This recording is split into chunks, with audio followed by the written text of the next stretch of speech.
All right, so today we're going to be talking about foldable phones, specifically the Samsung Galaxy Z Flip 7.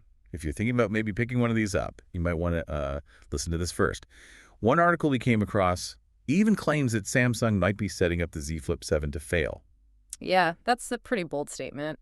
And it seems like it all comes down to the processor. They're rumored to be using the Exynos 2500. And this is interesting because, all of Samsung's foldables up to this point have used, like, the, top-of-the-line Snapdragon chips from Qualcomm. So is Samsung's Exynos really that bad? Like, why would they make this switch? Well, Exynos has kind of had a, like, a bit of a mixed bag, I guess. He hasn't always been able to match Snapdragon when it comes to, like, benchmarks, especially with things like graphics performance and also power efficiency. And, for a premium foldable phone, those are pretty important.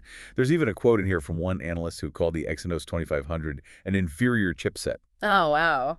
That's That's not good. So why would Samsung take this risk? Especially when they've had success with Snapdragon in the past. Well, there are a couple of possible explanations. One is that it could be strategic. They might be trying to, really push their own Exynos technology further, even if it means, maybe sacrificing a little bit of performance in the short term. Right. So it's possible they're using the Z Flip 7 as like a testing ground for the Exynos 2500 before they maybe roll it out to their flagship Galaxy S series. So they're kind of using consumers as like beta testers. Yeah. Do you think the average person even knows about these processor differences or cares enough for it to be like a deal breaker?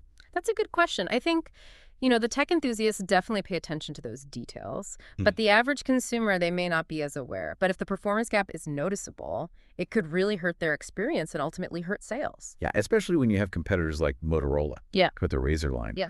And those are all powered by Snapdragon. And the article mentions how there's this wave of like value-packed underdogs that are hitting the market. So how does this processor decision play into that? Well, if the Z Flip 7 ends up being priced similarly to previous models, but it uses a potentially less powerful processor, then suddenly those underdogs from like Motorola or Xiaomi or Oppo start to look like a much better deal. Yeah, that's true.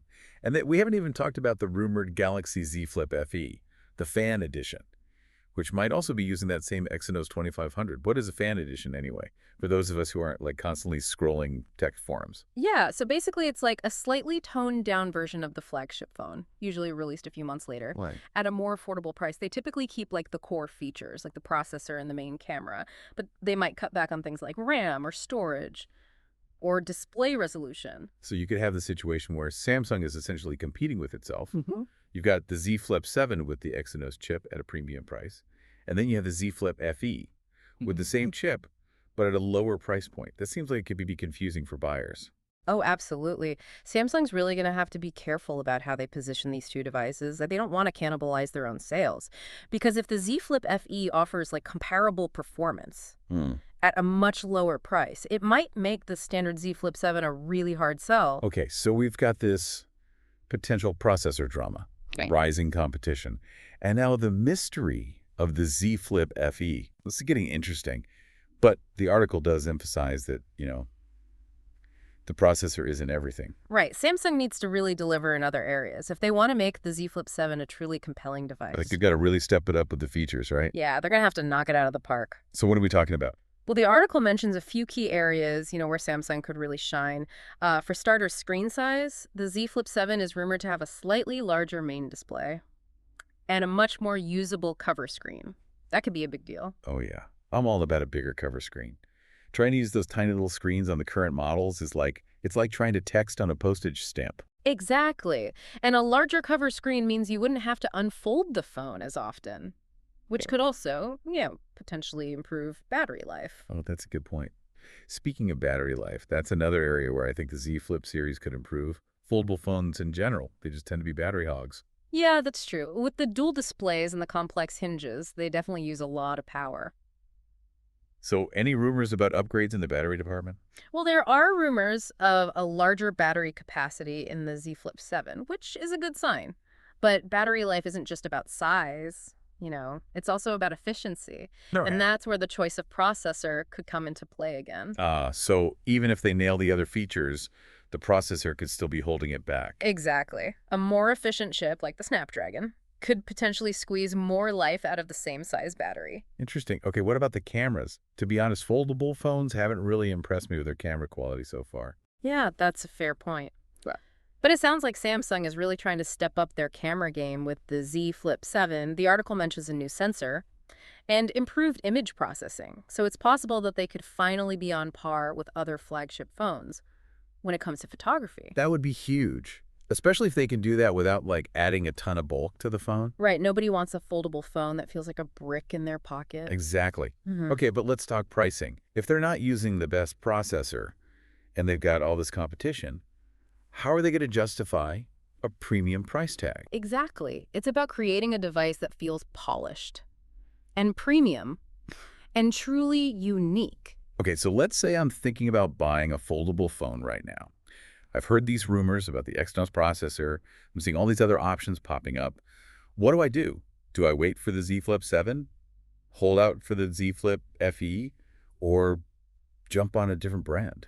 I think it's always wise to be a little bit patient, when it comes to new tech releases. Don't get caught up in all the hype. I would wait for those early reviews to come out. See how the phone actually performs in real-world usage. Those early adopters, they're often the ones who uncover those like first-generation bugs or issues. And plus, the price usually drops after a few months, right? Exactly. And sometimes those newer models, they aren't really that much of an improvement over the previous generation. That's a good point. Okay, so maybe pump the brakes a little. Don't rush into anything. Exactly. Solid advice. Okay, well, let's go back to this whole Z Flip FE thing. Yeah. What are your predictions on how that might play out? Well, I think Samsung is probably going to position the Z Flip FE as the value option, Yeah. appealing to those price-conscious consumers who still want the foldable experience. Right. So they'll probably keep the Exynos 2500 processor, maybe cut back on the RAM or storage, and then offer it at a significantly lower price point than the Z Flip 7. So it's like a gateway drug to the foldable world. Get people hooked on the form factor. Yeah. Without breaking the bank. Exactly. And it could be a smart move for them, especially as the foldable market becomes more crowded and competitive. Yeah, makes sense. Offering a more affordable option could help them attract a wider audience and fend off some of those value-packed underdogs that we talked about. Right. But it does raise an interesting question.